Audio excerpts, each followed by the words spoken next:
memandikan istri. Yang menyuapi kita makanan siapa? Berapa sudah? Yang ketiga, yang menyiapkan makanan untuk kita makan siapa? Yang menyediakan dan yang memakaikan pakaian untuk kita itu siapa? Orang tua. Yang menggendong kita itu siapa? Orang tua. Yang memandikan kita itu siapa? Berapa sudah? Pertama, memandikan. Kedua, kasih makan. Ketiga, menyediakan makanan. Keempat, menyiapkan pakaian. Kelima, memakaikan pakaian. Menyiapkan pakaian dan memakaikan itu beda. Betul. Terus yang keenam, yang menggendong kita itu siapa? Orang tua. Yang ketujuh, yang menidurkan itu siapa? Orang. Salah seorang anak yang berbahagia, yang mampu membahagiakan orang tuanya, itulah dapat membalas ketujuh macam tadi di akhir-akhir hidupnya di dunia ini. Karenanya orang tua ketika sakit, dia mengharapkan kita bisa menyediakan makanan untuk dia, sembari kita suapin dia. Pernah ada orang sakit? Bisa makan sendiri? Bisa cari makan sendiri? Harapan orang tua kita ketika dia sudah tua, sudah sakit-sakitan, kita bawa bekal nafkah untuk dia dan kita suapin. Berapa sudah? Kan dua. Pertama bawa pulang makanan, kedua. Yang ketiga, yang menyiapkan pakaian dan yang memakaikan pakaian kepadanya. Siapa? Orang tua. Jadi kita balas jasa orang tua itu, kita sediakan pakaiannya dan kita pakaikan pakaiannya. Tahu maksudnya? Semalam saya belajar apa? Sedang memakaikan pakaian apa? Itu apa? Kita sambil ngorok. Apa tadi? Nah, kita selaku anaknya sediakan belanja, carikan pakaiannya. Pakaian terakhir itu berapa harganya? Pakaian putih itu kita sediakan pakaiannya. Jangan sampai pakaian orang tua kita ketika mau meninggal, mau masuk ke dalam kubur, harus orang lain yang sediakan. Kita sediakan kain kafan untuk orang tua kita, dan kita sendirilah yang mengapaninya. Kita sendirilah yang memakaikan pakaian itu kepadanya. Kenapa? Itu balas jasa kita ketika kita waktu kecil diberikan pakaian, diberikan baju dan dipakaikan. Dan anak waktu lahir dipakaikan sama orang lain begitu. Juga pun ada kado oleh orang.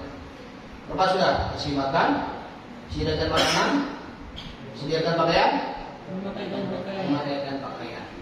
Nah, ada satu lagi. Siapa yang ajarkan sholat? Siapa yang ajarkan sholat? Orang tua. Walaupun sekarang kita dimasukkan ke pesantren, itu bahagian perpanjangan tangan dari orang tua. Karenanya, ketika orang tua kita meninggal, usahakanlah kita yang menjadi imam. Kitalah yang mensulatkannya. Jangan sampai sholat terakhir untuk orang tua kita, orang lain yang jadi imam. Orang lain yang sholatkan. Kita duduk di pojok merokok, kita duduk di pojok syuting, orang sholat orang tua kita. Sudah? Berapa macam sudah? Nah, yang berikutnya, ketika kita tidur, maka orang tua kita lah yang menidurkan kita. Sehingga kata orang Aceh, bak sabuh pijit dimelilit, bak sabuh nyamuk dimenjaga. Ketika kita masukkan orang tua kita ke dalam kuburan, kitalah yang menidurkannya, kitalah yang membuka pocongnya. Tahu pocongnya? Apa pocongnya? Ikatan di kepalanya itu, kitalah yang membukanya. Kitalah yang menghidupkannya, kitalah yang memberikan bantalnya sehingga nyaman dia tidur di dalam kubur. Jangan sampai ketika orang tua kita meninggal, orang lain yang menguburkan orang tua kita. Entah bagaimanapun, kadang-kadang pocongnya pun dari rumah. Kita nombor benar, harga tak itu yang keredam tadi. Nampak pun, kita nombor mudah. Air pocongnya tidak terbuka. Bagaikan dalam kapal yang tidak akan masuk ke dalam air. Dasarnya tidak menyentuh langsung ke dalam tanah. Jadi tunggu-tunggu sekalian. Yang mau kita sampaikan apa?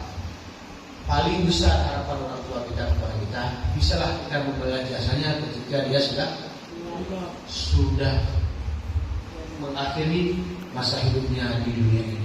Dengan cara kita melakukan apa yang sudah beliau lakukan untuk kita. Ada rencana seperti itu? Ada rencana seperti itu? Kalau ada rencana seperti itu, ayo sekarang kita pelajari bagaimana cara kita bisa berbakti kepada orang tua kita. Berbuat baiklah kepada orang lain sekarang, mulai dari sekarang, supaya ketika orang tua kita meninggal, orang lain percaya kepada kita. Kita yang menikah. Kenapa? Karena orang dia bisa menikah. Kita yang bisa lakukan kenapa? Karena kita bisa sholat. Nanti pas orang tua kita meninggal, kita sholat. Capek cari sejadah. Mana sejadah? Padahal sholat jenazah itu tidak perlu sejadah. Waktu kita sudah berdiri di sana, kita jadi imam. Ayo terus kamar, suruh kamar orang lain. Nah itu sudah pernah kejadian pada masa lalu. Orang anaknya pulang dari rantau, pulang dari pesantren, orang tuanya meninggal, dia mau sholat, dia capek jadi sejadah untuk mensolatkan orang tuanya. Jadi saya ulang sekali lagi, yuk sama-sama kita niatkan dari sekarang. Kalau masih punya orang tua, kita coba untuk berbakti kepada orang tua di akhir hidupnya. Kalau bisa kita sanggup mengantarkan bukan cuma ke dalam kuburan, tapi mengantarkannya supaya selamat imannya di dalam. Mungkin ini saja yang dapat kita bahas pada pagi ini. Semoga pagi hari ini hari Jumat, pagi yang berkah, kita ngaji sama-sama atau kita